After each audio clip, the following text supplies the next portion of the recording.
Hello, welcome back. I'm Tonya from Tonya's Witchy Kitchen, and how are you doing today?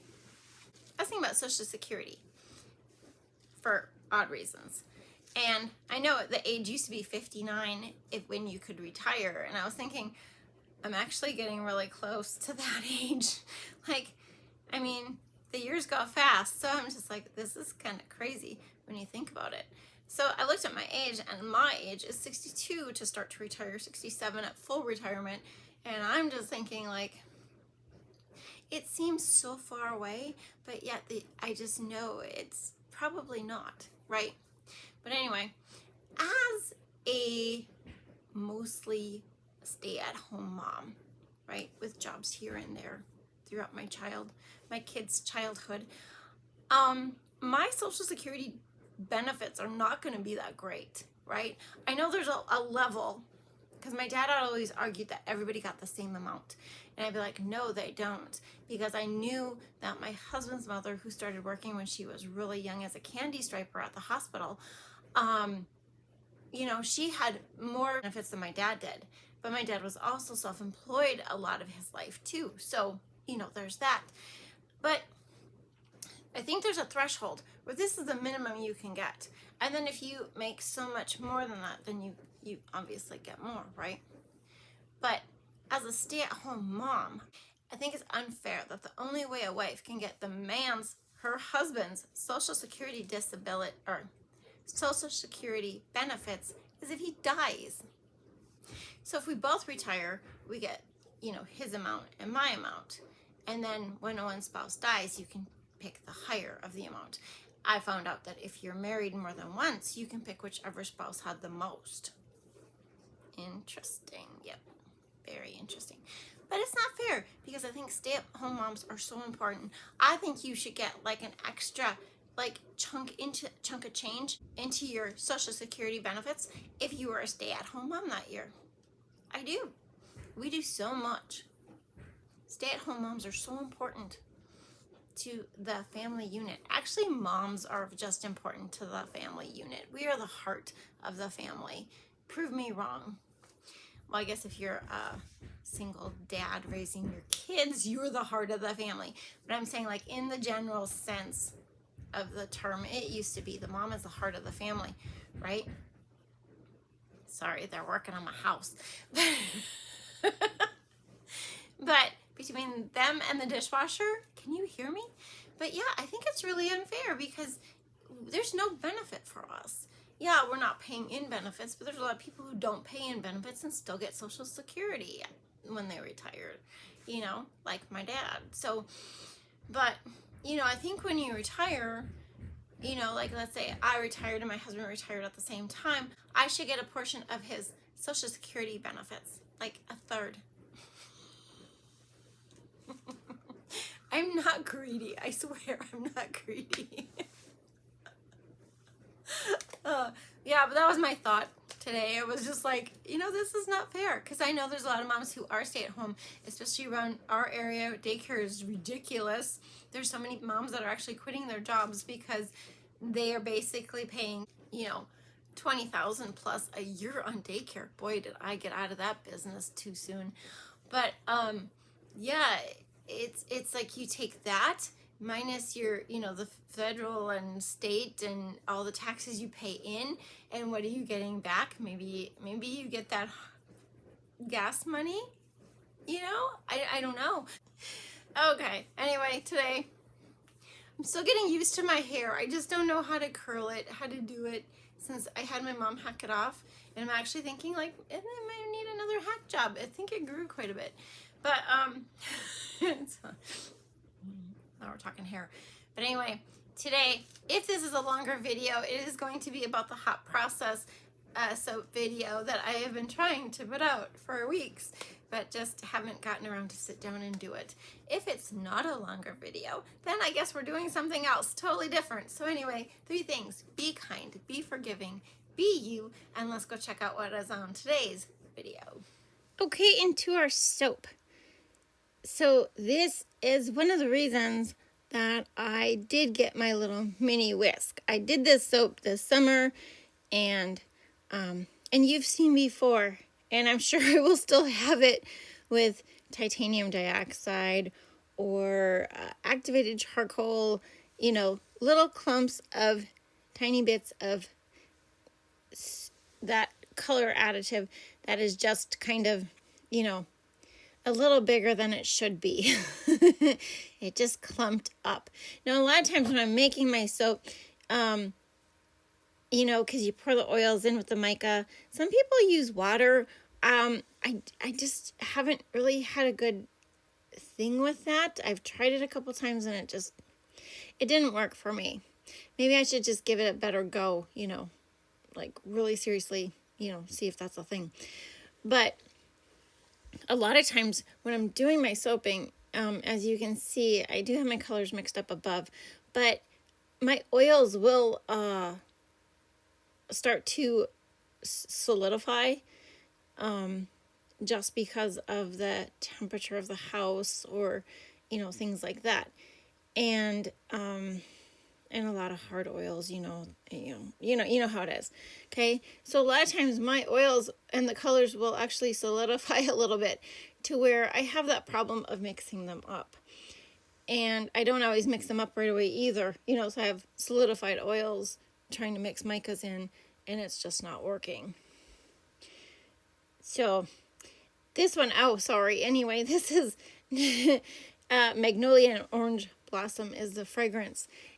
So for the titanium dioxide, as you can see, I added it to water, and I do try and make sure that that is all mixed up. However, you've seen it where I have little titanium dioxide streaks when I'm, you know, cutting my soap. So the colors for this, we'll go back to the soap itself. It's Orange Marmalade from Nurture's Homemade and Green Vibrance from Nurture's Handmade. Sorry, it's handmade. I can never remember that. For some reason, I thought it was going to discolor. Don't ask me where my brain was. It also contains cocoa powder and no kale and clay. Interesting enough. I know, it's a weird thing when I have a note that says no kale and clay. That means I probably forgot it. But anyway, mixing up the colors, as you can see, there's chunks of orange there. And that's because, you know, I'm mixing the fluid soap batter with the almost solidified, it's not totally solidified, but you know how you put it in the fridge and it kind of gets, yeah, thick. Solidified oil and mica mix, and it just doesn't mix up very well. Now watch, the green isn't, but yeah, it's, you can still see the chunks in there. See? Yeah. Not pretty at all. Not pretty at all. And the orange is much more chunkier. It's not the mica itself. It's not. It's just, it's me. it's we used to say, is it mechanical error or is it operator error? At a job I worked at, and it's, you know, of course the guys would all be, oh, it's mechanical error, and it's like, I'm sorry, this is an operator error. No. So so getting these colors definitely mixed up a little better is definitely operator error on my part. And yeah, that orange had some very nice chunks. You can still see it on the bottom of the bowl. Like, look at that. Horrible craftsmanship. Horrible. So I tell you, do not take tips. You can take tips from me, but don't do what I do, you know? And watch when I pour this, it's horrifying, actually. Look at the big chunks of orange floating through, and the orange and the green making this beautiful scours. Okay, scours is more yellow. I took that chunk out. It's not scours, but dang, it's just some yucky color.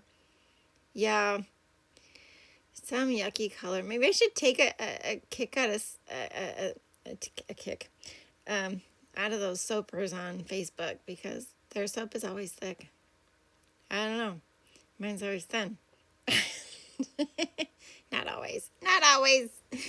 This one is. I don't know if it's the fragrance oil that did it or what. I have no clue. But for the top, I just did a zigzag pattern. And So the point of this whole video is basically why it's important to keep your micas or your colorants. Clays do the same thing, mixed up very well. You know, to take the extra time, preaching to myself here, to make sure it's totally mixed up. And that is one of the reasons I did buy the little mini blender that you saw in the 70s soap, the rectangle one. Yes, because that is, you know, to improve myself and my soaping. I feel it's a necessary purchase. Yeah. One more thing in my house. But I needed this one. Oh, and the Eco Glitter on top. And as you can see, I steamed the top and a lot of the Eco Glitter came off. That is the problem with Eco Glitter. It dissolves in water. So, now let's look at the insides of these soaps. Like I said, I thought it was supposed to discolor. Don't ask me why. It's plenty goofy. Just, it doesn't even need to discolor. It's weird as it is. So you see those pockets of mica. I mean, those first 2 bars are just wow. I mean, if you had a little kid, they'd love to sit there and put their finger in it until all the orange mica, you know, came out for sure. I like the swirl of this bar. This is the side pour, you know, what is it called? It's a bowl swirl with a side pour. That's what I call it.